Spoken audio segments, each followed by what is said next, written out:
अच्छा भाभी, मैं जा रही हूँ ससुराल। 1 मिनट रुको दीदी, मैं भी आई। लो दीदी, ये आपकी साड़ी और 2000 रुपए। आप अपनी पसंद से एक सूट ले लेना। ठीक है भाभी, अब मैं चलती हूँ।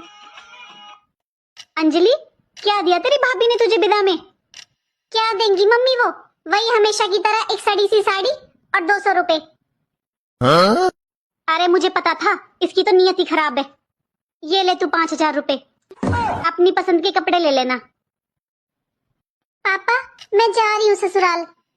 अच्छा बेटा, बेटा तूने कुछ ले लिया? तेरी मम्मी ने, भाई ने तुझे कुछ दिया है? हाँ जी, दिए हैं ना, तुम्हारी बहू ने 100 रुपए मेरी बेटी को। बस 100 रुपए? और मेरे पास कुछ होता है क्या जो मैं दे दूंगी अपनी बेटी को? जो पूछ रहे हो मम्मी ने कुछ दिया है क्या? ले बेटा 10,000 रुपए, अपनी पसंद से कुछ ले लेना।